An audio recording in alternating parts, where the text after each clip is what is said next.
Welcome back to my channel. These are your mental health minutes. My name is Tarsha. I'm a licensed clinical social worker and certified alcohol and drug counselor. I have, we'll say, 12 to 15 years of experience or so, but don't let this young face fool you. Thanks for checking out my channel. Our topic today is going to be about feelings slash emotions and how that's affecting our behavior. But before we get into our content today, as you'll hear me say in every video, these videos are intended to be of educational value to you. They're not intended for you to treat, diagnose yourself. Please consult a behavioral health professional. All right, so now that that business is out of the way, let's jump into our topic. Why are we talking about emotions and feelings today? Where is she going with this topic? I'm not sure about this. Let me tell you why. There's a therapeutic model that I really like called cognitive behavioral therapy. In this therapeutic model, all it says in a really fancy way, but I have dumbed it down to make sense for myself. What it says is that what you think is what you believe, and what you believe is what you act out. So when we talk about emotions today, we're going to actually break down how, to some degree, because we don't have all day, but what we're going to do is break down how our emotions actually start in our mind, in our bodies, I should say, and then we assign a feeling to it, and then that's what becomes the physical presence, the physical acting out of that emotion. And then we're going to talk a little bit about how that then affects our behavior. See how it ties into cognitive behavioral therapy? What you think is what you believe is what you go out and find, what you do. So that's the scope that we're talking about this in. So without further ado, let's start with emotions. Like I said earlier, our emotions start in our body. Specifically, it starts with us having it starts specifically with a change in our body in terms of our neurotransmitters and hormone levels. So you have changes with dopamine, serotonin, and other neurotransmitters in our body.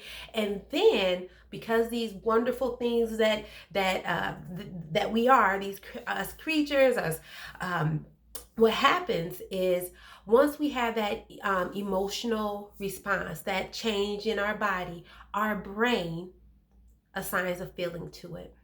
And that's the part that we want to talk more about, because this is where sometimes things can look the same in people, or it can look very differently. So once you have an emotional experience or a change, a physiological change in your body, your brain is then going to assign a feeling to it. Now, some of you probably are thinking, what if I've never experienced this before? What feeling am I going to assign to it? That's where there's some uniqueness and differences among all of us. So in one instance, based on your experience, it may look or manifest one feeling. In another experience, that further down the line, you may assign a different feeling to it. So there's room for variance to some degree, but the overall gist of what I'm hoping that we all can focus on, the takeaway thus far, is that there's an emotion, there's a change in our body, and then we assign a feeling to it.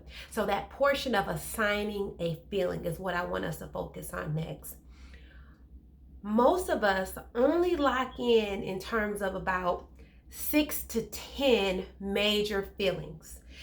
Those feelings being anger, joy or happiness, anguish, disgust, things like that. So there's usually about, like I said, 6 to 8, maybe 10, most of us identify with. But if we go back to that therapeutic model where we talk about what you think is what you believe, what you think, you believe, what you're feeling, if we can go back and really evaluate situations or circumstances around us, what if we went back and we looked at those situations with a different emotional lens, with a different feeling perspective? What if I looked outside of the box instead of thinking about everything in terms of those 6 to 8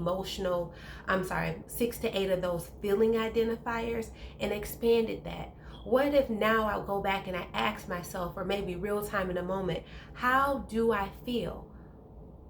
Genuinely asking yourself and giving thoughts to that. How do I feel? And looking beyond happy, sad, mad. Am I elated? Do I feel hurt, let down, guilt, remorse, shameful, flat? All right. What if we really looked at things with a broader scope with a range of feelings or emotions? I challenge us to think about things from that perspective, because oftentimes what will happen is that if we change the way change the feeling we identify with it, it likely will change the behavior associated with it too. Not always, but in most instances it will. So let's just throw out an example. Had a rough day at work. I am mad. I come home, I'm mad. My boss got on me. Some other things happened. I'm mad, right? What if I go back in my moment of reflection, or maybe I'm going to incorporate information from the other video about communication. Maybe I'm journaling about my day and I'm asking stuff like, I feel, right? I'm upset, I'm angry, I'm mad. I said I'm mad. What if I go back and ask myself, how do I really feel? What happened today to make me feel that way? And maybe if I start looking beyond mad and I use a broader scope of feeling identification, I say, well, I'm not necessarily mad in this situation. Maybe I'm also feeling, see, I said also feeling because I don't want to just completely discredit, but maybe I'm also feeling embarrassed. Maybe I feel like I let myself down. I let someone else down. Maybe I feel worn out. Maybe I feel overwhelmed. You see how when we take a step back and we really start thinking and digesting our day, or digesting how we feel, really putting some time and some energy to thinking about that. And as you do it more, it won't take as long, because it's not like we all have 2 or 3 hours to really come back and deeply think and reflect on our day. We're really just asking yourself, am I feeling anything else? Because anger and mad may look like this type of behavior. I'm yelling, I'm short with other people, I'm slamming doors, maybe I'm cursing people out. That may be what my mad looks like. But if I also come back and identify, maybe I'm also feeling worn out. Worn out might not look like me yelling, cursing, slamming doors. What if I also identify, I feel shameful, I feel hurt. Now let's touch on hurt. Because a lot of us, when we feel a certain way, a feeling that makes us feel uncomfortable, we divert back to a feeling that we feel more comfortable with. And sometimes that feeling always doesn't mean well for us.